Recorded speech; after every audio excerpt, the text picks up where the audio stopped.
नमस्कार, मैं अंजलि मिश्रा। स्वागत है आप सभी का द न्यूज में। आपको बता दें कि 2024 के लोकसभा चुनाव से पहले विपक्ष एक साथ आया और उसने एक गठबंधन बनाया जिसका नाम उन्होंने INDIA रखा है। लेकिन इस गठबंधन में फूट की खबरें लगातार सामने आती रहती है, क्योंकि जब गठबंधन बनाया गया तो ये कहा गया था कि एक साथ मिलकर प्रधानमंत्री पद के लिए एक साझा उम्मीदवार का नाम जो है हम आगे रखेंगे, यानी सारे गठबंधन के पसंद के अनुसार हम एक नाम आगे रखेंगे, जिसमें यह कहा जा रहा था कि राहुल गांधी के लिए कांग्रेस फील्डिंग बैठा रही है। लेकिन समय के साथ अगर आप देखेंगे, जब राहुल गांधी के ऊपर वो 2 साल का जो उन्हें सजा हुआ था, उनकी सदस्यता रद्द हुई थी, वो सब बहाल हो गई।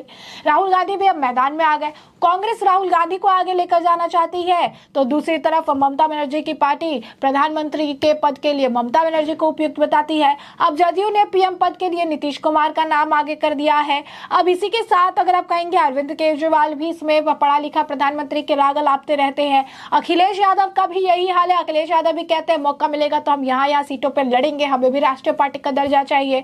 शरद पवार की पार्टी टूट के बिखर चुकी है, वहां पर भी कुछ करने के लिए नहीं है।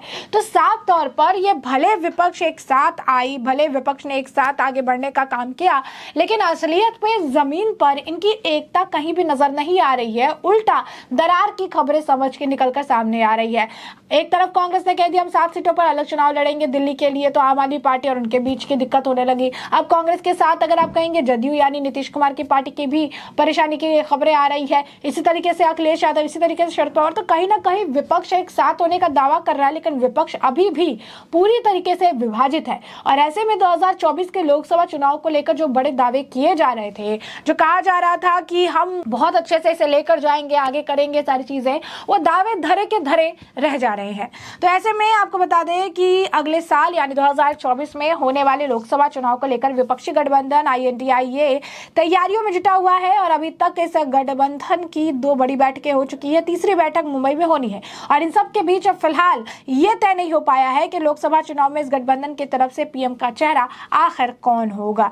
जदयू नेता जहां PM पद के लिए बार बार नीतीश कुमार का नाम आगे कर रही है, तो वही कांग्रेस नेता PL पुनिया का कहना है कि प्रधानमंत्री का चयन सत्ता में आने के बाद जो है किया जाता है। तो आप देखिए कि किस तरीके से चीजें अगर आप कहेंगे तो यहाँ पर टर्न होती हुई नजर आ रही है। सिर्फ यही नहीं, अगर ध्यान अगर आप देंगे तो जिस तरीके से विपक्ष एक साथ आने की बात कर रहा है या चीजें कह रहा है, लेकिन यहाँ पर असलियत कुछ और है।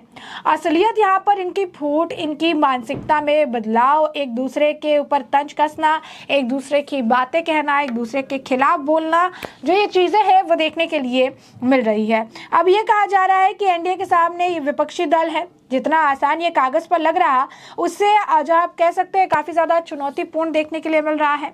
नीतीश की दावेदारी खेल बिगाड़ सकती है, ऐसा भी कहा जा रहा है, क्योंकि जैसा कि हमने आपको बताया कि दावेदारी जो है पेश की जा रही है। हाल फिलहाल में ममता बनर्जी के बड़े बड़े बैनर लगाए गए थे, जिसमें यह कहा गया था कि बांग्ला चाहे ममता बनर्जी प्रधानमंत्री हो, यानी बंगाल के लोगों को चाहिए कि प्रधानमंत्री के लिए उपयुक्त जो है वो यहाँ पर ममता बनर्जी ही है। दूसरी तरफ अगर आप देखेंगे तो यहाँ पर राहुल गांधी के लिए कांग्रेस पूरा रास्ता अपना साफ कर रही है। इनके बीच में ये तय नहीं हो पा रहा है कि कौन, क्योंकि कहा जा रहा था पहले चुनाव जीतेंगे, उसके बाद साझा तरीके से एक नाम जो है हम चुनकर लेकर आएंगे।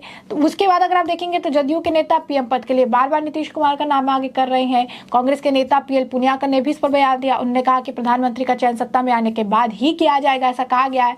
कांग्रेस नेता PL पुनिया कहते नजर आए कि क्या उनको पता नहीं है कि INDIA अलायंस ने निर्णय लिया है कि इसके बारे में आम सहमति है कि प्रधानमंत्री कौन होगा, और इसका निर्णय सत्ता में आने के बाद बहुमत मिलने के बाद चुने हुए सांसदों द्वारा निर्णय लिया जाएगा। ये बात तो क्लियर है, और उस पर सवाल खड़े करना ये बात सही है क्या? 2024 में स्मृति ईरानी को अमेठी से हराया जाएगा और INDIA अलायंस या कांग्रेस की तरफ से जो भी कैंडिडेट खड़ा हो किया जाएगा उसकी जीत निश्चित है।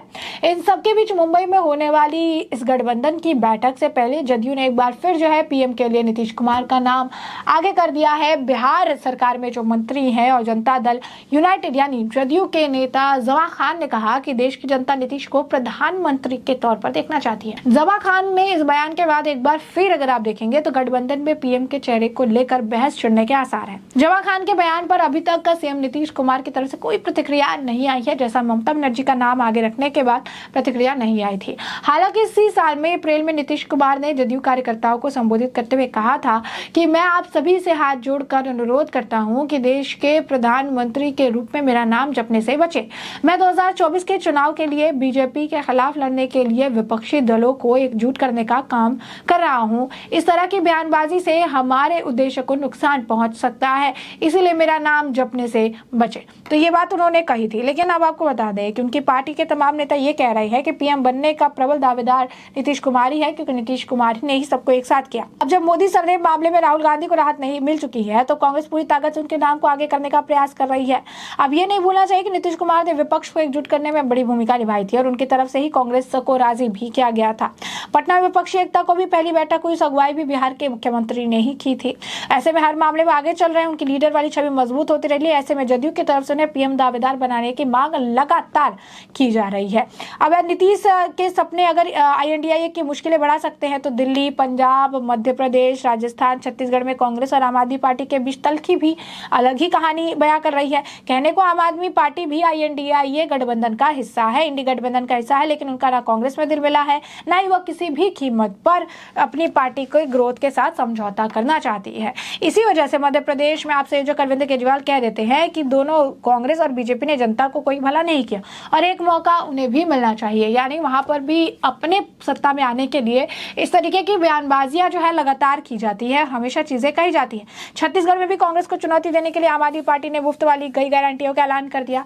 ऐसे में विधानसभा में खिलाफ और लोकसभा में साथ चलने वाली रणनीति कई तरह से सवाल खड़े करती है और इसी वजह से माना जा रहा है कि असली जो परीक्षा है उससे पहले ही इंडी गठबंधन में दरारें आ सकती है। मुंबई में होने जा रही तीसरी बैठक में तमाम मुद्दों पर चर्चा हो सकती है और अहम इसीलिए क्योंकि पहली बैठक में एक साथ आने का दावा किया, दूसरी बैठक में जो गठबंधन है उसका नाम दिया और तीसरे गठबंधन में इस गठबंधन को लीड कौन करेगा उसका नाम भी सामने आएगा और इसी वजह से यह तीसरी बैठक भी काफी ज्यादा अहम बताई जा रही है। अब बात कर लेते हैं थोड़ी शरद पवार और अखिलेश यादव की भी, क्योंकि सबकी बात हो रही है और ऐसे में अखिलेश यादव भी पीछे हटने को तैयार नहीं है। उत्तर प्रदेश की सीटें सबसे ज्यादा है, 80 लोकसभा सीटें हैं उसमें।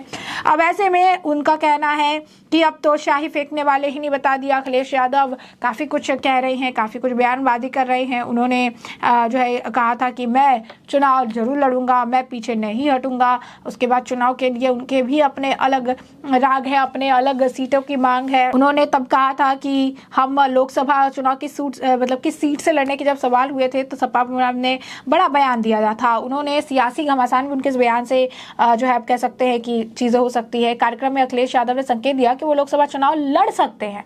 तो ऐसे में लोकसभा चुनाव लड़ने के सवाल पर अखिलेश यादव ने कहा चुनाव लड़ना चाहिए, ये पार्टी तय करेगी। जब अखिलेश यादव से पूछा कि वह कन्नौज या आजमगढ़ से चुनाव लड़ेंगे तो उन्होंने कहा कि यह पार्टी तय करेगी। लेकिन अखिलेश ने कहा दिल घर और अपनाई कई लोकसभा सीटों पर है, हालांकि ये सभी पार्टी आखिरी वक्त तक तय करेगी। साथ ही साल 2022 विधानसभा चुनाव में भी हार का भी कहा कि हमारे साथ बेईमानी हुई और इस बेईमानी से हार को अंजाम दिया गया है।